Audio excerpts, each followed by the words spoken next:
Starliner Media. Starliner Media presents Music Night at the Majestic with your host, Michael Boswell.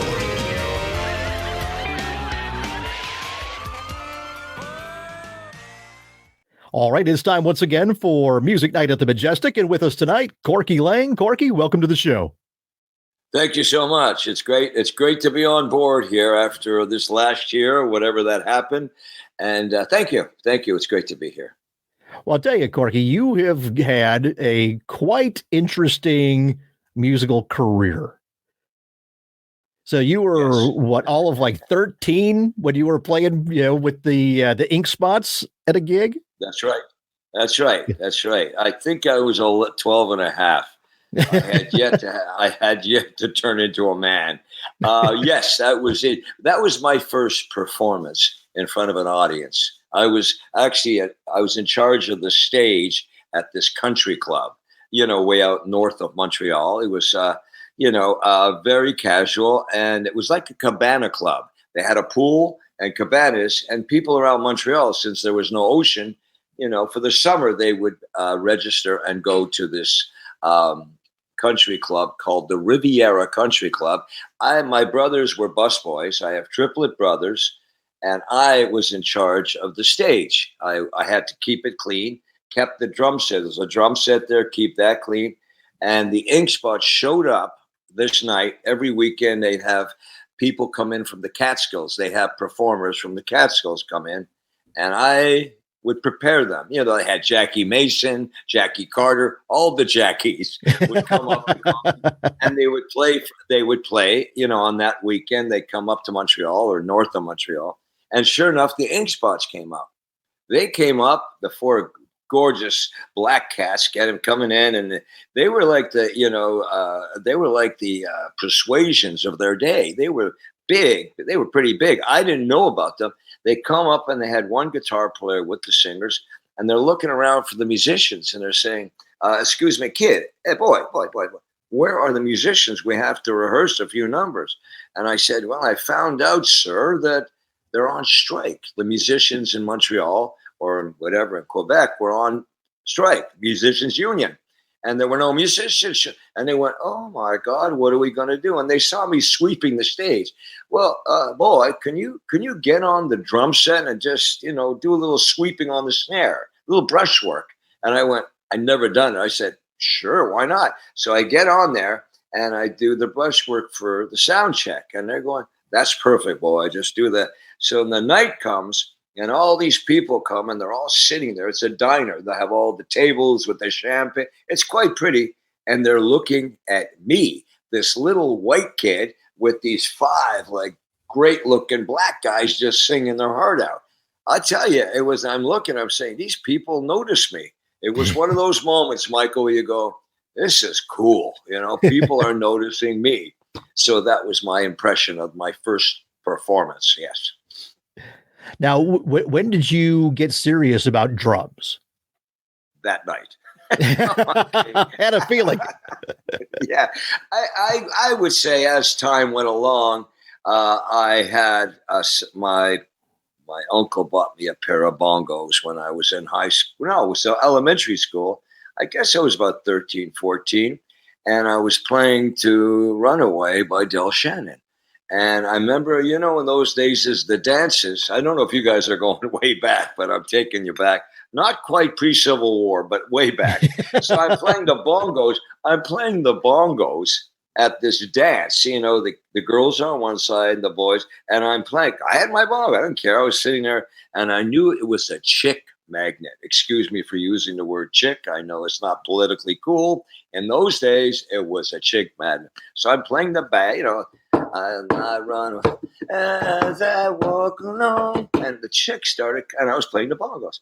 That was serious because I knew they liked it. And from then, I started writing with my friend who played bass in the school band, George Gardos. We started writing songs. This was 1964, 63, 64. So that's, and then I remember we we sent the song off to a publisher in New York. And this was the same publishing company that took care of the Loving Spoonful. I can't think of it right now. And they sent us 50 American dollars. That was it. I said, writing songs works. It was a silly song. It was called On a Wintry Night. But the fact is, in those days, writing was big. That's when a lot of bands became self-contained. They wrote their own material. So George and I started a band in Montreal, and on and on. And so that was it, the mid-'60s, early 60s. I said, keep in mind, Michael, in those days, to be a teenager in the 60s was to be an everything. To be a teenager in the 50s was to be a nobody. So there I was entering teenagedom in the 60s. It was like you owned the decade. It was wonderful, the baby boomers. So, it was all good. And I had bands as we moved along. We copied whatever we could copy.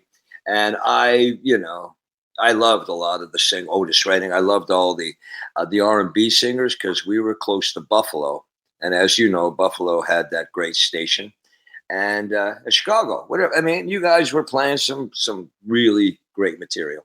So it all happened at nighttime because you don't play those songs in those days during the day. You know that. It's kind of like you have to wait till after 9, 10 o'clock before you're going to hear Otis doing, or Little Stevie Wonder. I remember that coming out of Detroit. It was Fingertips. Yep. And amazing. So that's it all started kicking in. Yeah, that jump started the whole thing. Well, who were your big influences? Were you drummer wise? Was it more jazz guys, R&B guys, both? Yeah. All of them. I hate to interrupt you, Mike. You name it. Art Blakely, Buddy Rich, the jazz guys. Quickly, my mother used to get records from Cuba. They had Cuban records in Canada because there was no political problem. So she used to play it at night. She loved all that Latin stuff. And so that's what we heard in the kitchen. She had the hi-fi in the kitchen and she'd play it. And I loved the drumming. I remember, and then, Buddy Rich. Gene Krupa. You can't mention drums without Gene Krupa. So there was so many, but they were all, Michael, influences. There wasn't one that I didn't pick out. What's that? Mm-hmm. That's the way I learned. And I'd watch them if they were on TV or whatever. And I'm very lucky. I'm able to see something and do it. Eye to hand execution. So that's all I did was watch all these drummers. And it was a place called the Esquire Ballroom in Montreal. I was way too young to go into it. But, people like, Otis Redding, Taj Mahal would come up there. And you name it, the R&B, all, Take the Midnight Hour, all those at that time, they came to the Esquire Ballroom from New York. It was, it's an hour flight. There were a lot of R&B artists that didn't get that much work everywhere else, but Montreal, they loved them. And I managed to sneak in. And the bar at the Esquire, I was like, I don't even know how I did it, but I would go and the bar was, like a horseshoe. And the band played on top behind the bartender, and I would go and sneak to and just watch the drummer, which would be right there. He'd be right up there, watch his feet. For about 6 months, we went there. Of course, in the wintertime, it was hard to get people out. So they'd let anybody in, with all due respect. Then they let me in. And it was quite an education because that funky shit was happening. It was so cool, And again, I'm going back to the 60s. So yeah, it was very lucky to, very lucky. Like, Well, tell me this, Corky, of those shows that you saw, are there any that really stick out in your mind? Like, a performer that really knocked you out? You talk about the Esquire now. We're talking about the bar. Yeah, no question. What's the guy's name? Come on, the Midnight Hour. What's this? Wilson Pickett. He's great. Wilson, Nasty Wilson. He was amazing. I don't think James Brown was there. We played with James Brown at the Montreal Forum.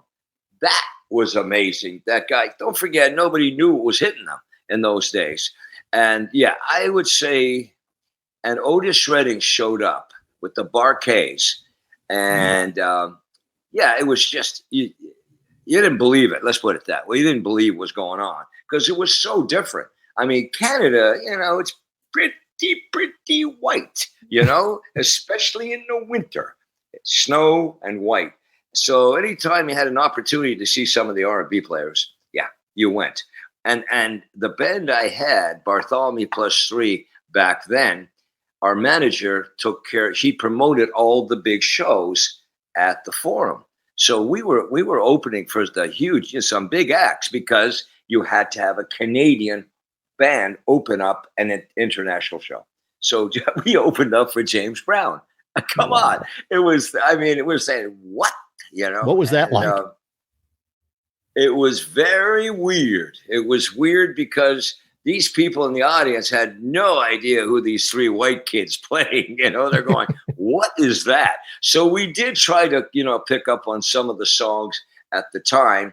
And we weren't a blues band. How can you play the blues? And when you're 15 years old, everything's all right, So I'm going to tell you, Michael, I forget what we played. I was so nervous, but again, when you're hooked up and lucky enough to play all these shows, which is Dick Clark used to have the packages coming to town, the British Invasion, the Zombies, the Bark, they have all these bands packaged, put them on a bus and put them on tour. So that's the kind of tour that came to Montreal. Wow. It was great. It was great because there wasn't that much other action going on. They had a band, the lead singer from Blood, Sweat, and Tears, David Clayton Thomas. He was a big star in those days. Mm-hmm. Blood, Sweat, and Tears were not out yet. He was in a band. He was in a band that of some other name. There were some Canadian bands. They were pretty big. Oh, the Guess Who. They started out. I remember the Guess Who had a big suit on their hands because the Who came to town. So they didn't know who's the Guess Who to who was the Who. They didn't know, Michael, who the Who was. And I remember that. And so they had to put the Guess in front of the Who, which, by the way, made it more complicated. And of course they turned to Bachman Turner Overdrive. I got to really have a lot of brain farts here to remember this stuff. I hope you appreciate that, Michael. Well, you almost need a flow chart to connect the dots on the band names and stuff and who was in what. Yeah. Well, I have an opportunity for you to be a promo slut and promote the book that I wrote. That's all in there. A kid from Montreal growing up in the music business, and it's called Letters to Sarah. And I wrote the book with my partner, Tuija Tikala, in Finland. That's where the connection for Finland comes in. And she's a professor. She's also an editor. But she decided to do a proper book. And we did this book because there were a box of letters. Are you following this, Michael? Mm-hmm. There was a box of letters over the years that I would send my mother. I was on the road all over Canada, and I was in Mountain and West Bruce and Lang. I would write her from the hotel, the hotel room after the show. I would write these letters to her over 30 years. Wow. And she kept them.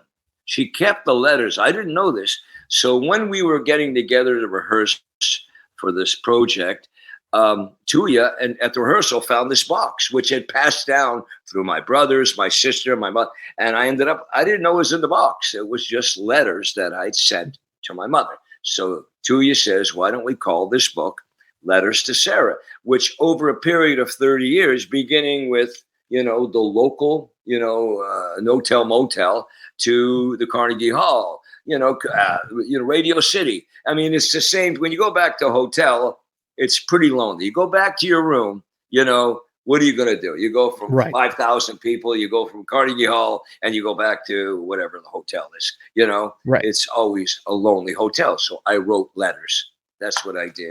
And she loved them. She saved them. And therefore, I'm able to tell you about this book, Letters to Sarah. Go to Amazon Records, ladies and gentlemen. I hate to promote this personally, but since I have you on this particular station, with Michael, I want to say to you, you too can have this book sent to you from Amazon. It is, I have to say, it's well written because of Tuya. She's a professor. But at the same time, we were thinking, well, what kind of book do you want to do? It's not the diary of a heroin addict. This is a real book. So that's as much promotion as I'm going to put on the air right now. Thank you. How's that? Well, How was that? There you go. You can't get any smoother than that. And now we're going to segue right back. Go back. Let's talk about whatever. Go ahead, Mike. No, I was going to say, you're talking about your band playing, these different gigs and stuff. You guys, you mentioned James Brown, but you also opened for the Stones and the Who. Yes. Yeah. We did Jimi Hendrix with Cream. We opened. This was like, again, the late 60s. It was amazing. It was amazing because it was really happening. The British invasion, a lot of the groups that came from UK, the British, they weren't big yet. They had to go on tour, and they started the tour when they went to America. They had to start the tour in Canada, in Montreal, to get their papers. They needed their visas. So oddly enough, they were smart. They had a book. They booked a gig in Montreal at the Forum to be, most time, their first gig. So I can't tell you how nervous these guys were coming to America. You've seen some of these documentaries on the English bands. I mean, that was when Mountain played the Fillmore or the Garden, it was like home to them. Felix Pappalardi and Leslie West were from New York, the Bronx, you know what I mean? That was their home. I just fit in on the drums, and it was just great because I was cozy. I shouldn't say I didn't get nervous, but when you're coming over from England and you've got all these visions of New York City and America and California, a lot of stuff. Well, you just have to read their books. You can read mine first, Michael. Okay, you got everybody prioritize. That's it. It's really about when you were born. That's if you're lucky enough to be born and experience those decades. Hey, that was great. It was great. By the way, I'm looking at my thing and I see the sun. The Finnish sun is coming through. Are you getting me? Yeah, we get you. You're got a little shadow thing going there. Yeah, I got a shadow thing. It's kind of nice. It's kind of got half my face lit up. I wish you can get rid of my nose. Okay, I'm fine. Go ahead. I'm digressing here. Go ahead. Take over. No, I was going to say, when you talk about open for the Who, I remember you telling a story about your encounter with Keith Moon. Yes. Well, you heard the story? Do you want? Well, yeah, I've heard. I heard a long time ago. So if you would refresh me on that. Well, I hope you got a couple of minutes here. Sure, I don't mind. Because it is true. The Who played Montreal way back in 63, 64, I forget. And that's when they were breaking up their equipment. You remember? That was the big deal. They get up and Townsend would break this and everybody the Canadians Montreal had no idea what they were doing. They went, what the hell is that? Right? And so at the time we opened for the Who. No. Yes, we opened for them, this local band. And at the end of the show, after the end of the riot, I went behind the stage because my equipment was stuck under the stage while they were on. So I went and I looked, and there was this beautiful jacket, this sequence jacket with the flag of the UK, and it was the one they used in the promo, the Who, they wear the UK jacket flag. It's beautiful. I picked the float. I picked the coat up, and coat. It was a jacket, and I look at it and I went, "Wow, this fits me. This fits me, I think." And so I put it under my winter coat, and I mosey back to the dressing room, and I say to the guys in the back, "Hey, guys, I have Keith Moon's jacket." And they're looking at me. Well, what do you mean? Well, it was under the stage. It looks like he didn't want it. And I said, "Wow, that's a good point."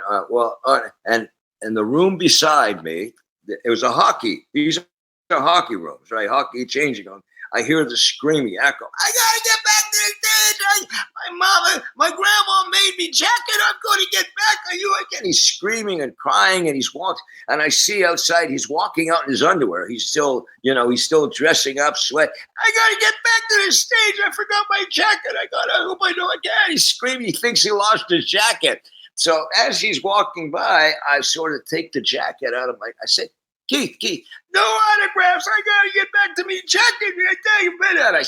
I said, Keith, and I showed him the jacket. And he turns around to me with his eyes wide open. And he looks at me and I went, oh shit, what did I do? And he comes up to me and he grabs my collar or whatever. And he looks me in the eyes. You got me jacket, mate. I can't believe it. You got me jacket.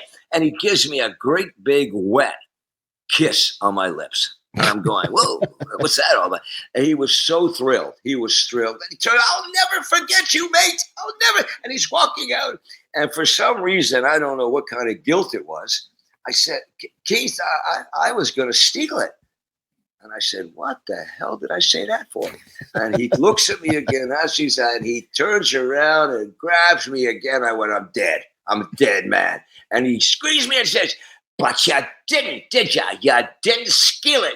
I love you even more. And he gives me another kiss. At this point, I thought we had a relationship. He kisses me on the lips. And it was very awkward. And I turns around, he says, but you didn't steal it, did you? I looked up and he says, I'll never forget you. What's your name again? And I said, Corky. Who?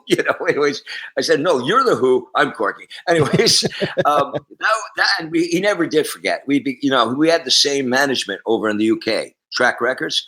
And so we became friends. And he always remembered that. He always said that. And it was a beautiful jacket, all handmade. And that's the Keith Moon jacket. That's the story, Mike. That's a crazy story. Yes, I'm sure there's crazier ones, but it's a beautiful story, Yeah. We became friends. We became friends when they played the Garden. Each of them had a night they were sold out 4 in a row at the Who. And at the time, I called Keith to go out to supper. We're hanging out in New York. It was great. I'm not dropping names now. This was real. And this is, again, before they became the Who. And he invited me to come when they played the Garden. And he took me up behind the stage and put me right behind Townsend's stack of amps. He had his, he had his table there and the drums and on the riser. And he says, sit right here. You and John said, sit here. And I'm sitting there. He's got his little table with his various whatever on the table. And I'm watching him on this. And it's amazing. Sitting right there. He's right there. And I'm watching every move he makes. Because I told you, I'm good. Eye to hand. I'm pretty good that way. And he playing, and then he gets up and the place going nuts, and we're coming off the stage. And I said, kid, can I ask you? He said, don't you fucking ask me anything. I have no fucking idea what I did. That was his. He had no idea. As I was going to ask him, I'm watching him play. And I'm good. I'm good at figuring out. I could not figure out what the hell is he doing and how is he doing it. He just amazed me. Amazing. The guy is amazing. And so it paid off to give him back the jacket. What can I say? Yeah, absolutely. Always be a good boy. Yeah. Now, I'll tell you, you mentioned Felix Pappalardi. How did you guys meet? Because he ended up being pretty instrumental in your career. Very instrumental. Wow, you got to get the book. I'm getting exhausted. If I would have already read it, though, Corky, I wouldn't have any questions for you. I go, I already know that. That's okay. So here's the deal. Quickly, way back with a band called Bartholomew Plus 3. What was going on in New York? Our manager in Montreal got to know this guy, Bud Prager, who was a manager of Felix Pappalardi. They got to know each other actually through Jane and the Americans. Remember Jane and the Americans? Oh, yeah. And then I told her that she cried. It was a great song. And through networking in New York and stuff, it turned out that Felix manager, Bud Prager, says, Felix, you got to go up to Atlantic Records and hang out. You get a job as a producer. At the time, he had just produced the band Grizzly Bear. I keep on thinking of the animals. Anyways, you remember the song? You're going to help me on this one. I'm having a blank here. Come on, not the Animals. They had a lead singer called Banana. I remember that. They had the song, come on, smile on your brother, everybody get together. Oh, Try to Youngbloods. love. Yeah, Youngbloods. Thank you. You know your shit. This is good. The Youngbloods. So he had just finished producing the Youngbloods' Grizzly Bear. You know, when I woke up this morning, she was gone. You know, that thing. So what happened was he went to Atlantic Records, and that's all he had to his resume with the Youngbloods. And Ahmet Ertegun said to him, Felix, I'll tell you what. If you want to, as an audition, if you can do a version of Nat King Cole's, his version of When I Fall in Love. When I fall in love. Remember that one? Oh, yeah. Ahmed loved the song. He wanted a current version. He wanted an updated version. So he went back to Bud and he says, I got to do this. I got to get a bet. They chose Bartholomew Plus 3 because of the manager. And Felix came to Montreal and he knocked on the door. He says, is there a Corky Laing, Bartholomew? And I opened the door. We were rehearsing downstairs in my basement. And we had a singer who sounded like Gene Pitney, Gary Shipp, beautiful voice. And we played, and Felix says, yeah, we're sending it to New York, boys. Hey, we're going to New York to Atlantic Studios. And Tom Dowd is going to engineer. I'm going to produce. And so there we were. You know, the 4 Canadian boys are on their way to Atlantic Studios. We walk in the studio, and who's there but the Rascals? And what are they recording?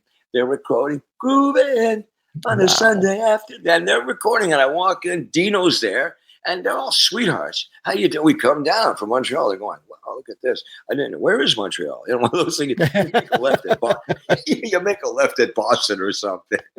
Anyways, it was a wonderful afternoon. And we recorded When I Fall in Love. And Felix, just to embellish it, hired some of the people from the New York Philharmonic, the string section. And then he played the piccolo. The piccolo at the time was very popular because it was on the Penny Lane Beatles song. So we were putting things together, and I think the record sold 4 copies. The 4 people in our band, but it was a well done. It was a 45, and what happened? It was so well done. Ahmed hired him to produce these 3 crazy blues guys from England called Cream. They gave Felix 12 days to produce the Israeli Gears, and he did it. And you know that history. So after he finished Bartholomew, and that's when he was working on Leslie West's solo album, and that's when he started to work on Bartholomew Plus 3's solo album. And he was doing a few things. At the time, we had changed our name because we had smoked a joint, Michael, and we called ourselves Energy. So he was doing. That's how I met Leslie and Capsule for him, and that's how I met Felix. And Steve Knight came in, and it's in the book. Well, you mentioned your rehearsal place. I'd also remember hearing like your place was like the hip place for musicians who are traveling through town to hang out. Yeah, Montreal. Yeah, we had the National Film Board was a very famous company in Montreal. They had closed this particular screening room. It was a screening room in the bottom of this garage with all these rats, and it was really heavy duty. But it looked like a theater, a miniature theater. We had the trainer amps, we had the Hammond organ. It was nicely set up for our rehearsal. Actually, I think the keyboard player lived there. I think he set up a bed and everything. But the point is that when these English guys came over, the British invasion, they were psyched up. I don't want to say what kind of medication they were taking. It's not my business, but they were psyched up. So they just wanted to keep on playing. So after we did these shows at the Forum, go in the back. Hey guys, you want to come back? And Jimi Hendrix, yeah, let's go. We jump in the car and go down there. And it was great. The Trogs, I remember the Trogs came down there after their show, and of course you make fun of them, but they were great musicians and great. So we had our beer and we had a couple. Had a little bit of hash, but not a lot. Anyways, the point is, it was great. Yes, for about a year and a half, that's what happened. Everybody came through there, and they remember it. On the road when I'm out talking, they all remember the Montreal, the garage, Mm-hmm. But it was scary. There were rats these size. I don't know what they were eating, but we had to keep an eye out. But yeah, and that was our rehearsal place in Montreal. Yeah, it was a blessing. Because you couldn't play anywhere else, Mm-hmm. You were playing loud. Yeah. Yeah, that was good. Yeah. Well, to get back to where we were, you talk about Felix and working with Leslie and stuff. That led to you joining Mountain. Yes. Yeah. Yes. What happened? It was again, I just told you that Felix was producing Energy, was our band, and he was producing Leslie's band. And they did a show. Leslie did a show at a place called Angunos, which was owned by the mob or something like that. It was great. It was a great lounge, as they say. And a lot of bands played there. They either went to Steve's place, which was another jam room in New York. And I was hanging around New York because we were waiting to record. And I went to see the boys, Leslie, play at Angunos.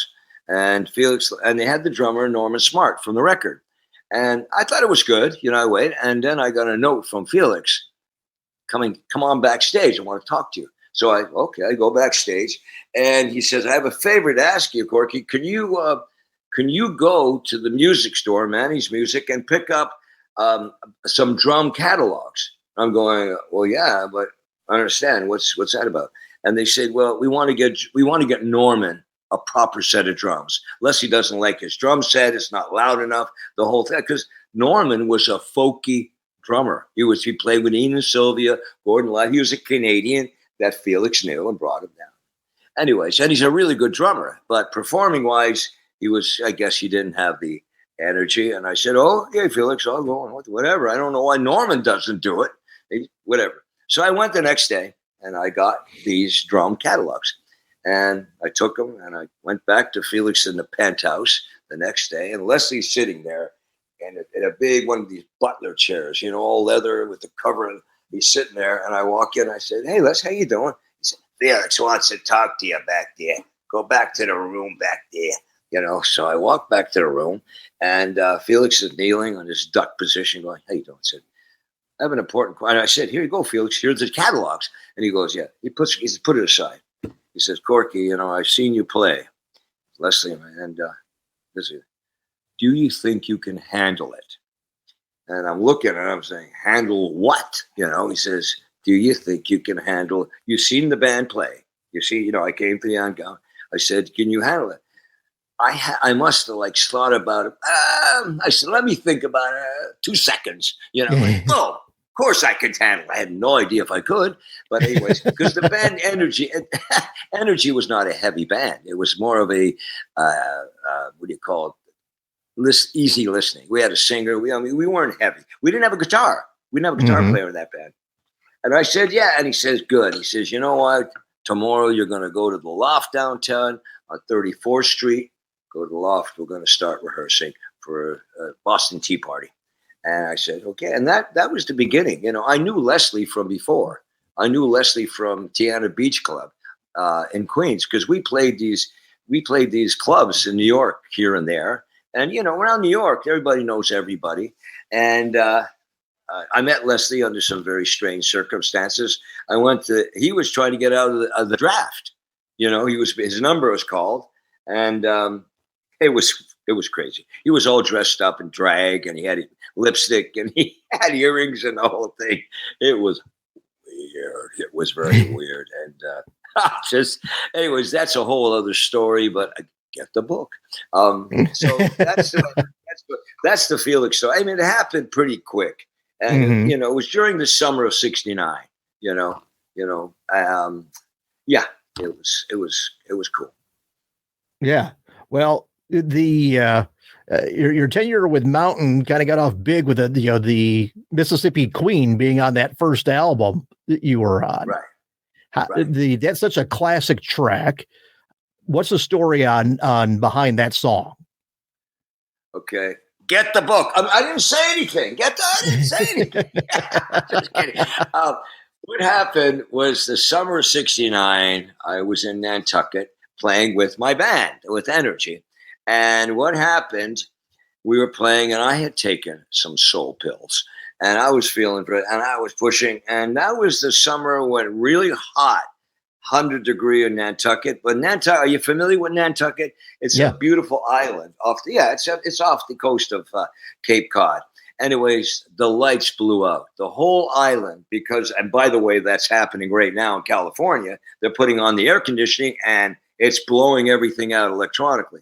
Getting back to '69, the lights went off, except for one of the emergency lights over this dance floor. This was a funky club. This was a beach club. It was great, but it was funky.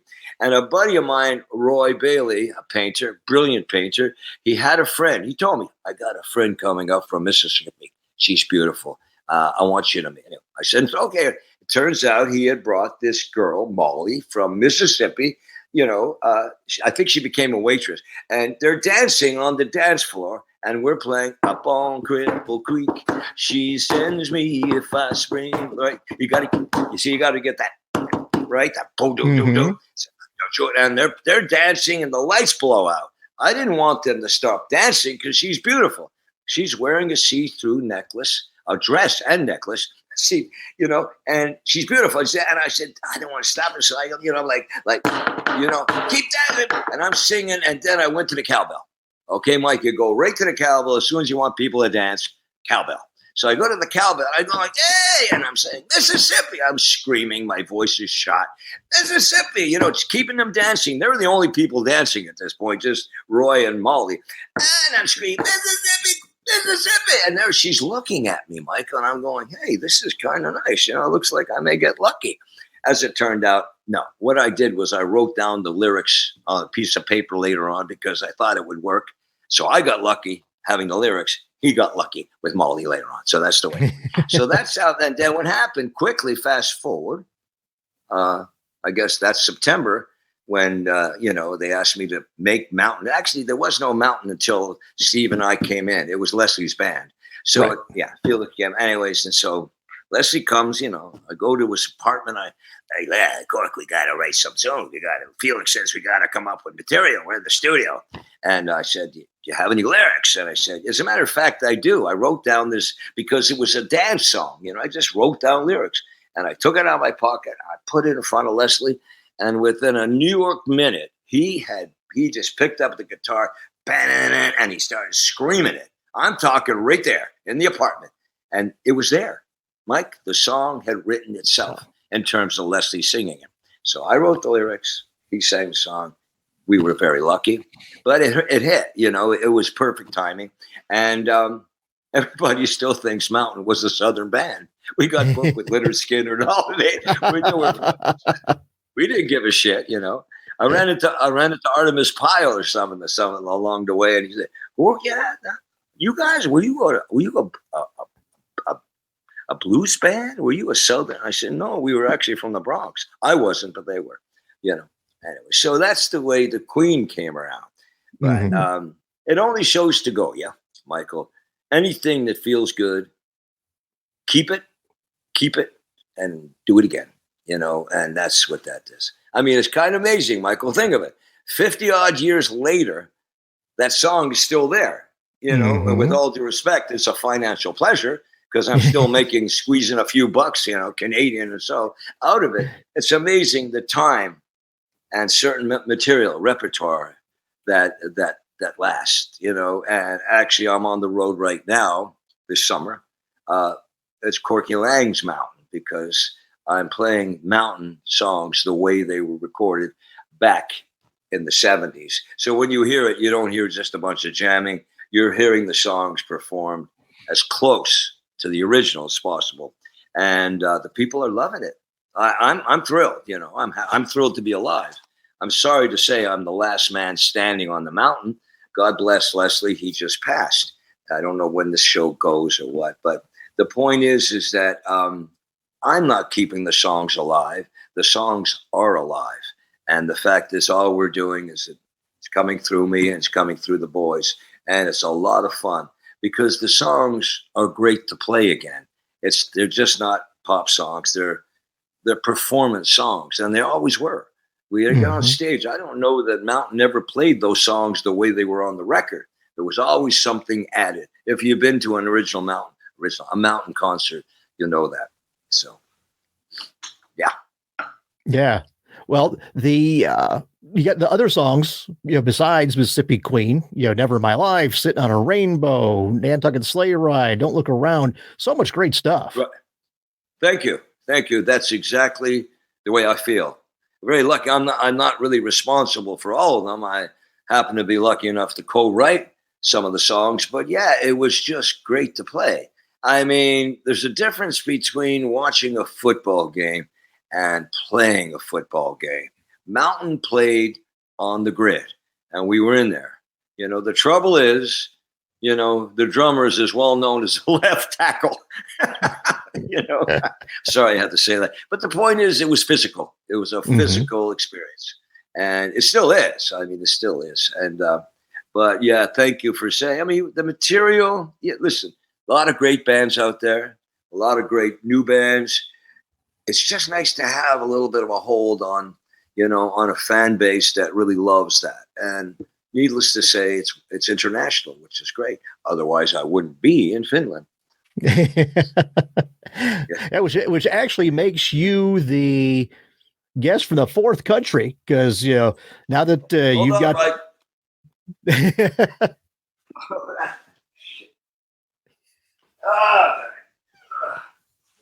You know what happens when this falls out? All right, hold on. It's okay. Are you gone? How you? No, I'm here. There? I'm still here. What happens is when the earplug falls out of my ear, automatically I get the news from New York there. Go ahead. We're fine now. Okay. The news is gone? It's all. Yeah. We're back in business. Yeah. The news is gone. You're the good. Right. You are the good news. You are the good news right now. Well, you're in trouble then. No, I was going to say, talking to you in Finland, this gives us the fifth country overall, because we previously had guests join us from Italy, England, Israel, and now Finland. There you go. It's an internet. It's like the United Nations of rock and roll. Is that what there you go. Okay. So, but no, tell you what, getting back to Mississippi Queen, question for you on that, the cowbell intro on that. Yeah. Was that, did you intend that to be part of the song, or was that one of those things where you go, you know what, that's pretty good, let's just leave it in? Number two, you nailed it. Number two, pretty good. I did the cowbell, became a habit when I played with the band. If we're playing halls and stuff, I play the cowbell instead of going 1, 2, because you can't hear that when you got those sun amps and all that. You can't hear. So I would hit the cowbell, key, key, key. And Felix would count in the song, or the song was counted in. So we were in the studio. We had everything set up. We're playing live. So I hit the cowbell. It was fine. So we finally got the take. I go in. I said, okay, Felix, I say, well, you probably want to edit out the cowbell. And Felix said the same thing you just said. Well, you know what? It's kind of cool. That's it. That's the story. He just kept it in, and God bless him. I never leave home without my cowbell. It's amazing. It's amazing, the cowbell, how it catches on.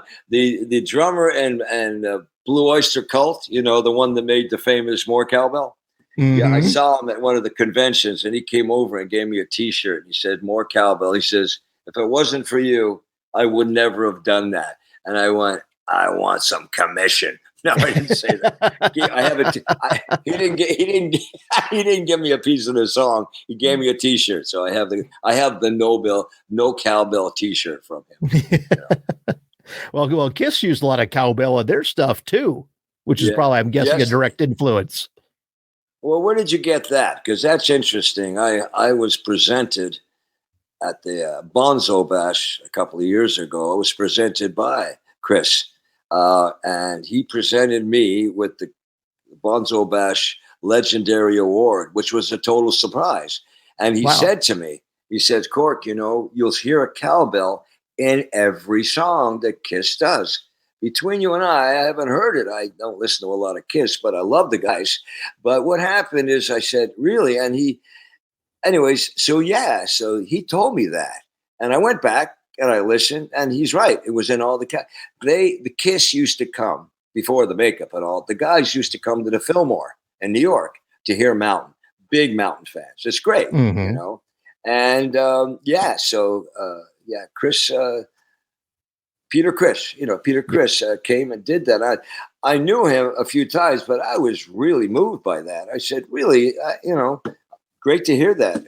And yes, I guess they put it in the songs. I mean, do you remember the Chambers Brothers? Time to come today. Yep. Yeah, that's where I got it from. And everything goes back to somewhere. It's all that. It's who you steal it from. Everybody steals from everybody else. But no, the reason why I use the cowbell is because when you're playing with the, huge Sun amps, etc., you got to cut through that. We didn't have the sophistication of all the little mics for the tom-tom. We didn't have that. You played as hard as you could. And I had a pair of timbales that I played instead of tom-toms. So between the metal timbales and the metal cowbell, basically Mountain became a heavy metal band because everything was metal in terms of percussion. I never thought of it that way, but people say, wow, what a great Bobby Ronginelli, Simon, Kurt, they all say, what a great idea with the timbales. Yeah, where did you come up with it? Well, I couldn't afford the tom-toms at the time, so the timbales were cheap. But yeah, so I forget what we were talking about, but yes, cowbell, Peter Criss, wonderful, yeah. And I was thrilled to see that he, that he used it, And I have to tell you something before we finish. What happened is we went to do a tour with Deep Purple about 1987. We were promoting a new record, Leslie and I. And Leslie, we got to get some production. Anyways, Leslie says, why don't you get LP production to make the biggest cowbell in the world? And we'll take that on stage for Mississippi Queen, which I did. I went to LP in New Jersey. And I said, hey, Corky, we've been trying to reach you. Where you anyways? They made a lot of money off the cowbells because of Mississippi Queen. But forgetting that, they made me a cowbell, which was 7 feet tall. Basically, it was a filing cabinet, and it was black. And we paid to schlep that booger all the way over to Germany for the German tour. And I remember that Richie, what's his name from Deep Purple, Blackmore. Blackmore. We want the big production to bring that cowbell out on a dolly, and people will go crazy. They'll see the cowbell. It didn't happen, Mike. Nothing. No response at all. And Richie, at the end of that particular night, that stupid shit. He says in Germany, the fucking cowbell is gold. It was gold. So we went and had there was no response. And then the road crew went out and painted that booger gold. Sure enough, we're in Mannheim. We bring it out. The crowd goes crazy. That was Richie. God bless him. Yeah. But that's the cowbell. That's the biggest cowbell in the world, by the way. And it's somewhere in England, stored at Henry's or some Henry rehearsal place over there. But anyway, so everything's good. Everything's good with you. You're in south of Chicago, right? Correct. And you've got a new album coming out here. Yes. Funny you should say that, Michael. That's wonderful. Yes. And there's also a book. And there's a movie. Seriously, listen, we've had time. We've had time on our hand to do things. We have an album called Toledo Sessions with Mark Michael from Toledo and Chris Shutters from Toledo, two guys that I met, fortunately, and we recorded in Toledo. And I'm very proud of this. One of my favorite of my participations. And it's on a company in Detroit called the Prudential Music Media, and it's being distributed. We actually had it pressed, the vinyl, and Jack White's vinyl pressing plant in Detroit. Is that right, too? Third Man Records. Oh, it's Third Man. Thank you, Tooch. It's Third Man Records took it up to press the vinyl on Toledo Sessions. So that's very cool. And it's released on Sony. Point being, we held it up this last year because of the COVID, and it is being re-released in the summer. And it's also available on Amazon. But if you, I feel like a real slut here, promo, but I have to do this. My website is corkylaingworks.com/live, which has the gigs that we do. I mean, I can answer all these questions with one big promo clip. Yeah, you go to my website. The record is available. It's available on vinyl, CD, and the book is available audio. I have to remember this stuff. It's not easy. You gotta talk these. I'm having a hard time. I'm just a drummer in a rock and roll band trying to make a couple of Canadian dollars, Well, we've got your website going across the bottom of the screen as you're telling folks where to go. So we got you covered. Wonderful. We can move some merch. Yeah, there you go. I love you. You're my new best friend. This is terrific, Michael. This is very good. But yeah, so the record is, and we're promoting. We're out doing we're out in the trenches, playing, having a good time. I'm doing a show here in Finland with a few musicians here, and then we're back on the road, which Richie Scarlett and Mike Markle and and our manager Tuli Takala, who we don't leave home without her. We don't, and so it's all good, Mike. As long as you're well, I'm well. It takes care of the two of us, and I guess send my very best to everybody in around Chicago and Illinois, and it's great. It's great out there. We are coming out there. We're coming out to Cincinnati, which Excellent. I know is in Ohio. Yeah, we're going to be playing out there. We're playing at the theater. It is called. Well, we're playing. You see, this is not good. Can we cut that part? What's the theater? What's it called, Tooch? We're playing at the Ludlow Garage in Cincinnati, right? And then you know what? We'll be there. Go on the website. Just go to Cincinnati. You'll find it. You'll find. No, we have a great band. And if it sounds like I'm pushing, I am. I am pushing the band because it's great. And everybody's moving along. And this is a sort of tribute to the boys in Mountain who are not with us now. So I'm taking all the good vibes. The drum set now has a painting on each tom-tom of Felix, Leslie, Steve. They're on my drums. They come with me on the road. And it's a beautifully done. And I don't know what else to say. I've been very shy on this one, haven't I, Michael? I've been very well, shy. If you ever come out of your shell, Corky, you might get to one thing that I have to ask you, because our viewers had asked, and I don't know if you've noticed, but on the wall we always have an album that ties into our guest for the most part. And people wanted to know how you came to sing background vocals on Lennon's rock and roll album. Maypang. That was John Lennon's week. I think he called it the weekend that never happened or whatever it is. Maypang was a good friend. She was hanging at the record plant. John Lennon was recording at the record plant. Alice Cooper was there. You name it. Steve Tyler. Everybody was hanging out at the record plant because John Lennon was there. And and who was the drummer? Tooch, you met the guy that played it. Come on, his name is my favorite drummer on the Wilburys. Who plays drums on the Wilburys? Come on. Him. Terrible time.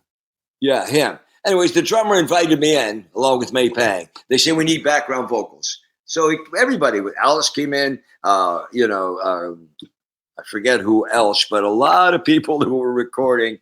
Keltner. Jimmy Keltner. Wait, Jimmy Keltner. I said it first. I don't like forgetting anything. Jimmy Keltner was a great drummer. I remember we talked because he was on the road with the Mad Dogs and Englishmen tour with Joe Cocker. So we became very friendly. So we were recording. He says, by the way, we want to do some back. Maypang was there, and come on in, we'll do some background vocals. Stand by me, And so we did the backgrounds. Do you want to dance? And well, of course, John was doing that record to pay back Alan Klein, right? That was a payoff. So it wasn't like it was a career move on his part at all. But it was a great session. And there were a few people. It wasn't like I was, the main singer or anything, but it was fun. It was a lot of fun. Hey, life is a lot of fun. You just gotta live it, right? That was not the first time you'd met John, though, correct? Yeah. I see you did read the book, and you're not even promoting it. He's telling you this is very good. I swear I haven't read the book yet, but I will. Because you know what? I'm going to Amazon and look up Letters to Sarah after, but I'll link through your website first. Yeah, okay. The website, quickly what happened, John Lennon came to town to do the Peace In. Remember, they were promoting peace. And they're all in the white. And I was at university, Sir George University, and I saw that. And I said to my buddy George, I said, I got to go see. The only way you got to see him, you had to get a press pass because he just wanted to promote peace. He didn't want to have people. He wanted PR. So I got a fake ID, and I went to the Queen Elizabeth Hotel, and I went in there. I snuck in, and George, my friend, says, "You're crazy." So I said, "Show him the pass." And I looked like a real, yuppie. I looked, short hair and all. And I got to the first floor, and I got to the third floor, and then I got to the seventh floor, and I looked around, and it was he had his security there, and this guy comes out, road manager. He says, "You, Montreal, go ahead." So George, he knew me, didn't know me. He knew I had a pass. Came in, I sat beside this guy, and they had chairs in his room. He's in the bed. He's lying. He and Yoko are in this big white bed. Beautiful big, room, and he has the publicity people sitting, and I'm sitting right beside this French Canadian guy who's sitting there with a poster. And I noticed that, and I'm looking around. I'm very nervous at this point, Michael. And there's a beetle over there in the bed, and there I think I was 16 or something. Anyway, so goes and the French guy goes first up there, and I'm watching, and all of a sudden, Lennon starts screaming at the top of his like, "Get that fucking Pepsi out of here! I can't believe what the fuck is it?" And he's going, and he's upset. There's not holding him back. And I'm looking over there, going, "Oh Jesus!" And sure enough, they dragged the French guy out of there. He just dragged him right out. And I went, "Shit! I'm next. What am I going to say?" So at this point, I'm pretty shaky. So I walk over and I said, "Mr. Lennon, I'm sorry. I'm really not a press person. I'm just a musician. I wanted to meet. I see you're pretty upset. I'm going to just leave. I just wanted to get out of there." And he says, No. You musician? I said, "Yeah." He said, sit down. I said, "What's the name of your band?" I said, "Energy." And he lights up and he goes, "Yoko, the name of his band is Energy. Isn't that cool?" "Oh, that's very cool, John. That's very cool." Anyway, and he looks at it and he says, and as he's talking, I look on the floor, there's a poster on the floor that the French guy dropped. I open the poster and it's a photograph of two of them. It's all hair. When they're kissing, it's just his hair, and it's called Hairpiece. Hairpiece. And I open it, and I look at it, and I'm saying, "Mr. Lennon, it's pretty cool. That son of a bitch wanted me to pay him $15,000. What do I look like? I got my wallet in my bed?" He said, "That's my picture." And he wanted to sell it. He goes on about it. And I'm going, whoa. And I said, "It's not that bad," like that. And he says, "You want it?" I said, "Yeah, I should." He says, Take it. So I put it aside. I went, "Whoa, I got the poster. Thank you so much. Thank you so much." So Energy. Yeah. So I'm walking out, Michael, and all went, "Yo, Energy, get back here." And I went, "Oh shit, I have to get." I thought that was it. So I go back to his bed, and he says, "Let me see that poster." I said, "I figured I'll keep taking it back." He says, "It's Energy, right?" And he says, "To Energy, love and peace, John Lennon, and he hands it to Yoko, and she signs it, and he gives it back. He said, there you go. There you go. Good luck to you. Good luck to Energy. And it says to Energy. So I'm walking out there on air. Do you know what I mean? At this point, I'm going, wow. I'm out of there. And yes, so down the line, I did run into him again. And he did remember that. You can't forget it. And that's where he recorded, Give Peace a Chance in that room. Mm-hmm. Andre Perry recorded him.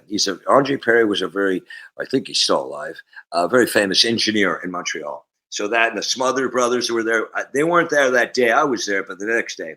It was great. It was a time, It was a time. It was a season. And it was a beautiful thing. And I really enjoyed being on your show. I can't believe I remembered all that stuff. I'm very impressed with myself. But thank you for having me, Michael. I have to go back and and write some more songs and play and play again. And get ready to go on the road for the Toledo Sessions. Yes, I am. I can't wait to get going. It's a little bit of a swim back to America, but I'll make it. And it'll be good. It'll be good. I'm looking forward to the touring. I am. I'm looking forward to paying tribute for all the brothers and sisters who didn't quite make it back from wherever they were touring, but we're all going to celebrate together at the end. Why am I being so prophetic? We're going to because that's a great. Because that's a great way to wrap this episode up. That's why, Corky. Yeah, you're very welcome. So much for that. And yes, thank Billy for the getting us in touch. All right, will do. I'll tell you what, everybody, as we've had throughout the show, Corky's website's across the bottom. Last thoughts, Corky? The last thoughts I can have is just everybody just take care of themselves. If they're not taking care of themselves, just have a great time, whatever. What can I tell you? I'm a drummer in a rock and roll band. What kind of nonsense? Look at me. Do I look like I know anything? I'm kidding. No, I'm kidding. Well, on that note, a lot of fun. Take care. Everybody have some fun, and we'll see you on the road. All right. And the road goes ever on. All the best, Michael. Thank you for checking in.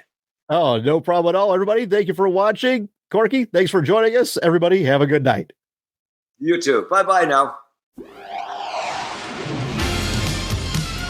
This has been Music Night at the Majestic with Michael Boswell. If you enjoyed this edition of Music Night at the Majestic, follow us on Facebook, YouTube, Twitter, Instagram, and at musicnight.net. Music Night at the Majestic is a copyright production of Starliner Media. Any use of the accounts and descriptions of this program, its audio or visual content, without the express written consent of Starliner Media is prohibited. Thank you for joining us this evening. We'll see you next time for Music Night at the Majestic. This is your announcer speaking.